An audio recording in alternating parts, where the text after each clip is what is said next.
And unfortunately, big tech, the most deep-pocketed, godlike technology in the world, is trying to convince young men that they can have a reasonable facsimile of life online. Why go through the pecking order of trying to establish friendships when you got Reddit and Discord? Why put on a tie and navigate the corporate world when you can trade crypto or stocks on Robinhood or Coinbase? And why would you go through the effort, the expense, and the potential rejection and humiliation of establishing a romantic relationship when you have... Finally, after so long, a no-nonsense guest left Bill Maher completely speechless, unleashing harsh reality checks right on his own stage. Professor Galloway sharply broke down why men in America are drifting away from classic masculinity and leaning into something far milder. It's been a minute since we dove into a subject this fiery, so stay with me till the end. This one hits hard from the opening line to the final word. I mean, just for example, the number of men, I didn't realize this till I read the book, the percentage who live at home still, live with their parents. What are those numbers? It's about 30% of men under the age of 25, 1 in 3 are still at home. 1 in 5 are still at home by the age of 30. So, yeah. Is that economic or emotional or both? Yes, it's one. Men aren't. I mean, effectively, what you have is they're up against this indomitable enemy, and that is 20% or 40% of the S&P is now 10 companies whose primary mission is to get you glued to a screen for as long as possible. Any minute they can keep you on a screen longer is billions of dollars. And a young man's brain, which prefrontal cortex is less mature, is more susceptible to that need for dopa.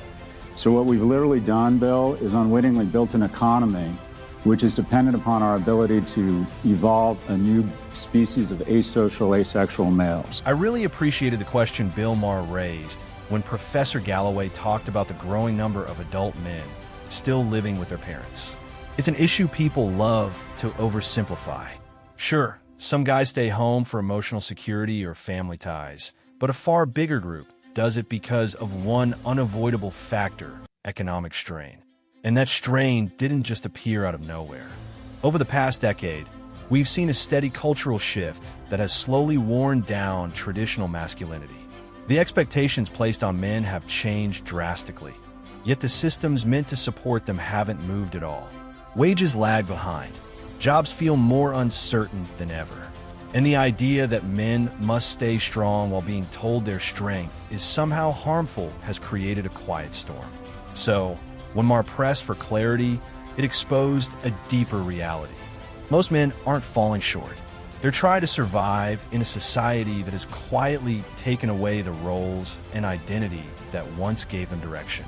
And what you have is big tech, who is not our friend, is trying to sequester people, especially young men, from the most important thing in their life, and that is relationships. So, essentially... The number one thing men are afraid of is girls. Yeah. It's not lightning, it's girls. Yeah. It's just, there's something about that rejection of going up to somebody, like you say, cold, and you just have to get through that. And I feel like we are further from that than ever. I mean, kids don't even want to answer the phone.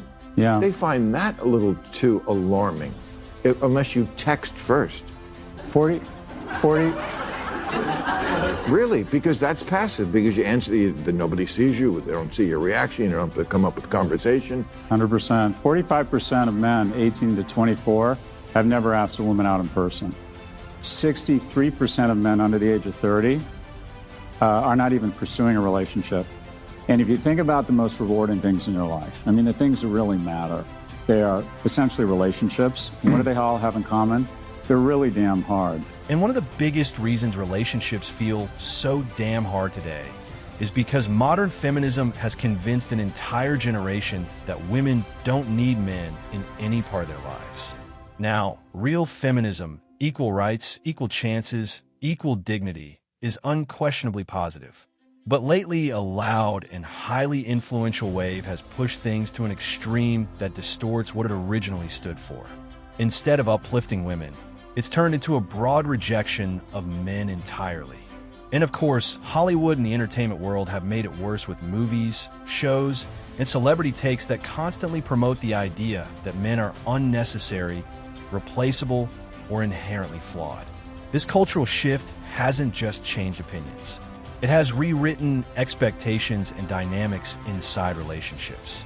And as both men and women try to figure out this new reality, the gap keeps widening, leaving people unsure, irritated, and questioning what the new rules even are. And unfortunately, big tech, the most deep-pocketed, godlike technology in the world, is trying to convince young men that they can have a reasonable facsimile of life online.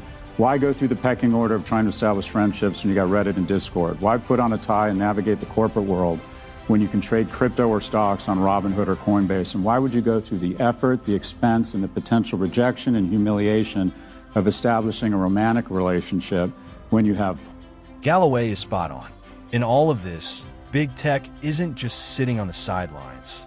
It's one of the main drivers of the damage. Over the last decade, tech giants have built platforms designed to keep people staring at screens instead of connecting with each other.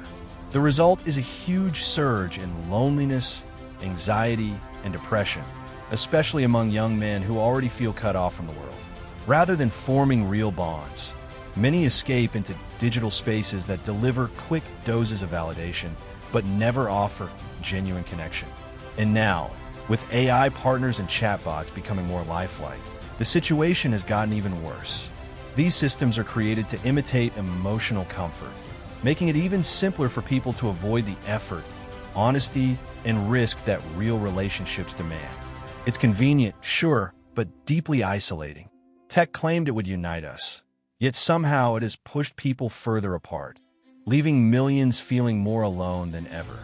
I believe, slowly but surely, we're going to start to see fewer and fewer young men out in the wild because they're going to decide to sequester. And if I could say anything to young men, it's that the anxiety and depression you will eventually feel in your basement sequestered from other mammals is far greater than the fear of anything that lays outside of that room for you. Get out of the basement, get off your phone. Did you notice Maher's silence at the end of that moment? It was impossible to ignore. For once, he didn't fire back with a clever line or a quick retort, because Galloway had already spelled out the whole truth with blunt precision. You could practically watch Maher absorbing it. And honestly, that pause said more than any punchline he could have thrown out.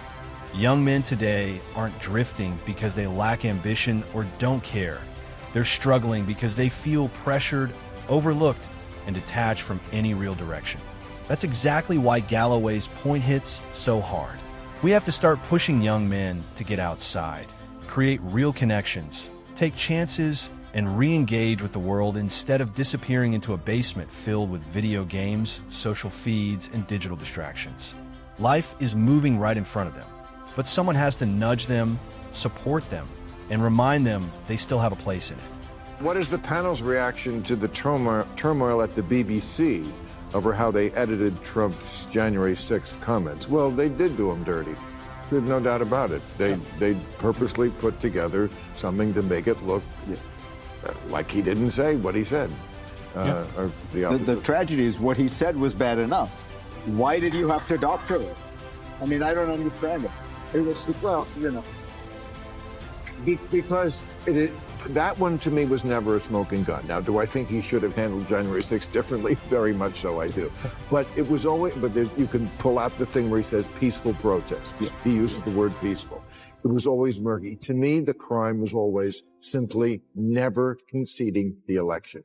And calling up the Georgia Secretary of State and saying, find me 11,000 votes. But that wasn't that day. Yeah. And waiting for like 3 hours to try to call the mob off. Like, right, but I'm talking from the whole time the election was over until this very moment, he still hasn't done it. Now, I get it. Seeing Bill Maher step up to defend Donald Trump probably irritated a lot of people on the left. But reality doesn't change just because it makes someone uncomfortable, and that's the whole point.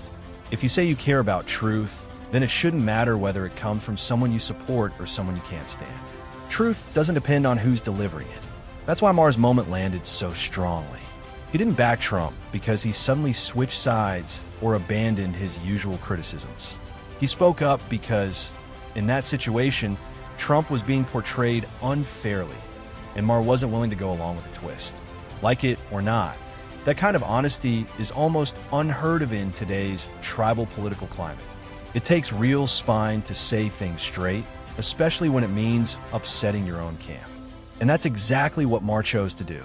Traditional media does a better job of fact. Don't we hold them to an entirely different standard? Fox News knows that they're spreading misinformation about voting machines being weaponized by Hugo Chavez. They knew it was a lie.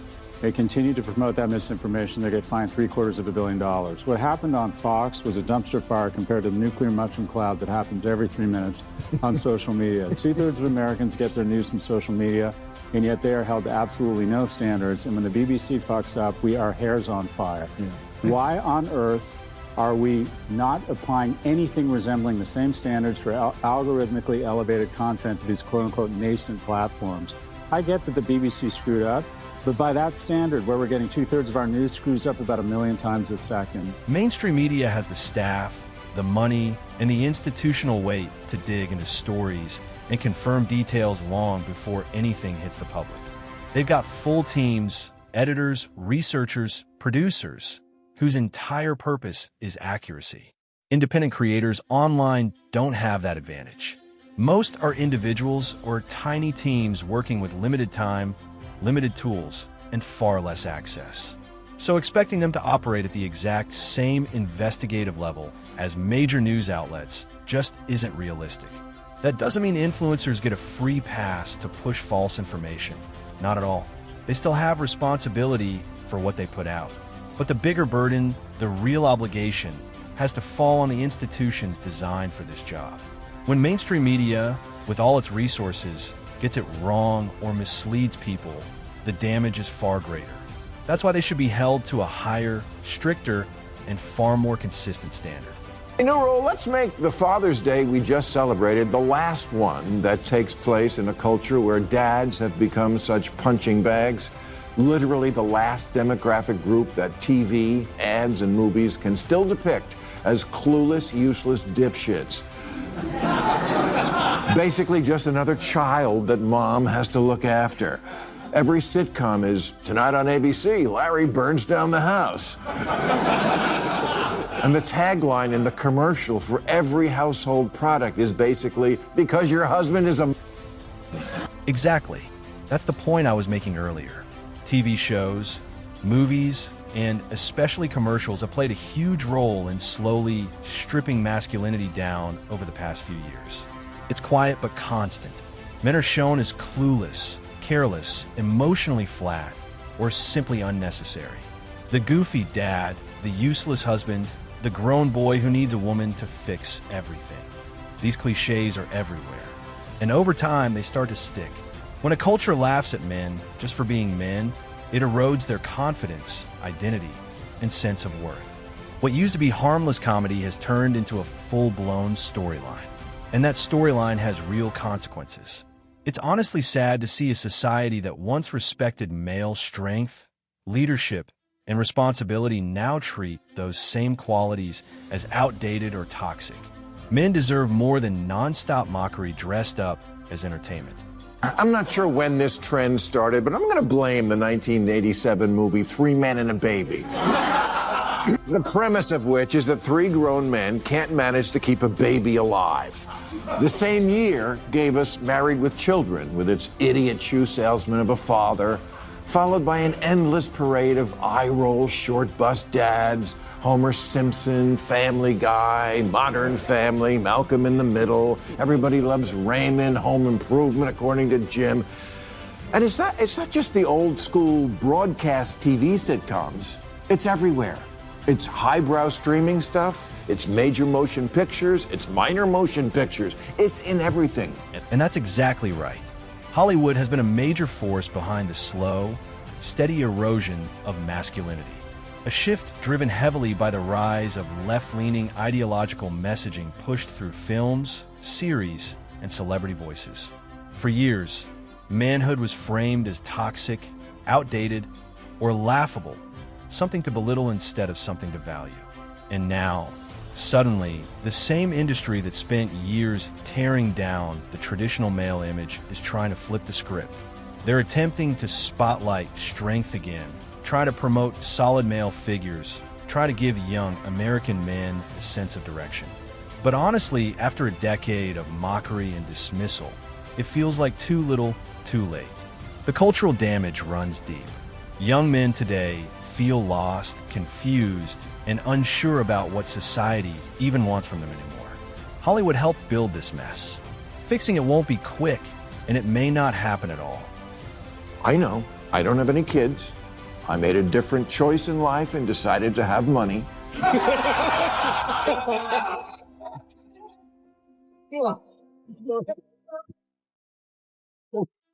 You're not lying. But all these shows, they can't all be lying about what it's like to have kids. Your EQ is off the charts, Nick. Aha, Nick. I'm Nick now. What happened to Dad? Well, I don't know, Nick. What happened to Dad? You're an asshole. Hey, come in here. Why are you acting so dickish? I mean, it is only $10. Do you hear how they talk to me? Do you hear how you gotta say something? Whoa, hold on. When are you guys planning on coming home? By 11 or 12? Yeah, soon. You know you both have school tomorrow. That's true. We do. Yeah, he's right. Solid parenting, Dad. Come on. When you connect all these pieces, the picture becomes unmistakably clear. Masculinity in America didn't just fall apart on its own. It's been slowly worn down by a mix of cultural changes, media messaging, ideological extremes, and non-stop digital distractions.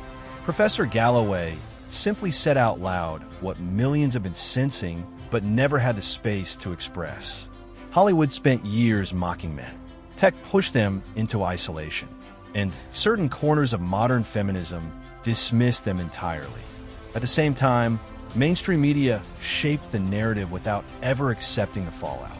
So when Bill Maher sat quietly, it wasn't by accident. It was recognition. The truth had already been spelled out. Young men aren't the problem. They're the ones trying to survive in a culture that has blurred their sense of identity, purpose, and worth. Fixing this means pushing them back toward real experiences, real people, and real direction. It means correcting the cultural overreach, not doubling down on it. And above all, it means being honest, even when honesty makes your own side uncomfortable. And that wraps up today's video. If you enjoyed it, hit the like button and subscribe for more content like this. Thanks for watching, and I'll see you in the next one.